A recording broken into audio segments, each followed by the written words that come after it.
Hello everyone, आप सभी का स्वागत हमारे चैनल पे। बच्चे लोग, आज के इस क्लास में हम लोग बात करेंगे class 10th mathematics NCERT chapter 8 त्रिकोणमिति का परिचय में प्रश्नावली 8.1 का क्वेश्चन नंबर 6 सॉल्व कर रहे हैं। अगर ये क्वेश्चन आप सभी को समझ में आए तो लाइक और सब्सक्राइब करना। आइए क्वेश्चन को सिद्ध करते हैं। यदि ए और बी न्यून कोण हो जहां cos A बराबर cos B, तो दिखाएं कि कोण A कोण B के बराबर है।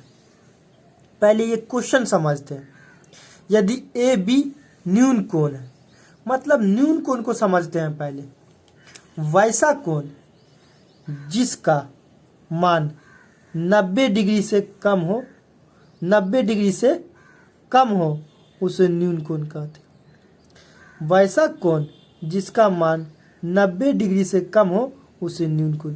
बोला ए और बी न्यून कोण है, मतलब ए और बी दोनों 90 डिग्री से कम है, इसीलिए न्यून कोण है।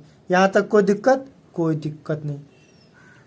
आगे बोला जहाँ cos A cos B के बराबर है तो दिखाएं कि कोण A कोण B के बराबर होगा। आप लोग जानते हैं कि त्रिकोणमिति जो है ना, समकोण त्रिभुज पे लागू होता है। तो समकोण त्रिभुज बना है, लेकिन इसका नाम रखना पड़ेगा। नाम सोच समझ के रखना पड़ेगा। यहाँ पे कंडीशन दिया गया सवाल में, ए और बी क्या है? न्यून कोण है, न्यून कोण है। और आप लोग जानते हैं कि ये होता है सीधी वाली भुजा से बना इस तरह का कोण, इस तरह का कोण ये 90 डिग्री होता है। तो यहाँ पे तो ए बी तो होगा नहीं, तो क्या हो जाएगा? सी होगा। अब आप इस दोनों में किसी को एक और किसी को बी रख सकते हैं। ए इसका नाम रखे तो ये क्या हो जाएगा? बी। ये क्या होगा?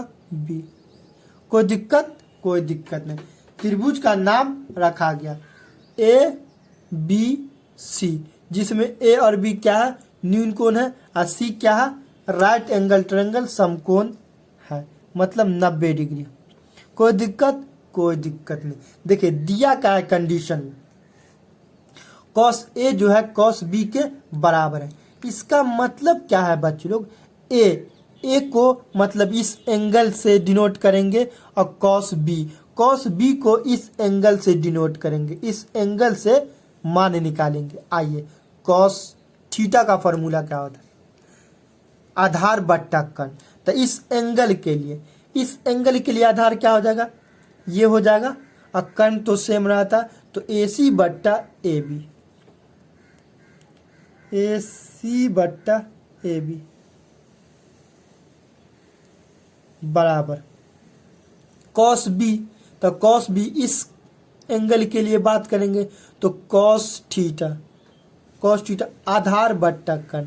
तो इस एंगल के लिए ये आधार हो जाएगा, आधार बट्टा कर्ण तो सेम रहेगा AC।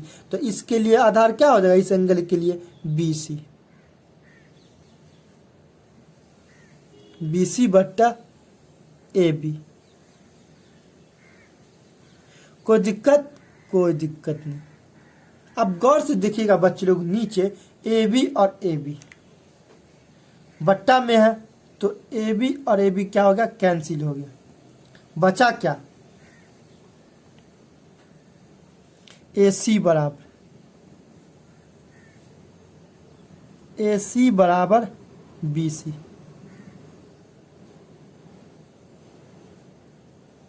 ये कंडीशन आया, AC बराबर BC। यहां तक कोई दिक्कत? कोई दिक्कत। अब यहाँ पे कंसेप्ट समझना है, अब यहाँ पे थोड़ा लॉजिक समझना। लॉजिक क्या है बच्चे लोग? देखिए हम लोग बचपन से पढ़ते आए हैं, बचपन से इसलिए पढ़ते आए हैं कि यदि एक त्रिभुज की दो भुजा बराबर हो तो उसके सामने का कोण बराबर होता है।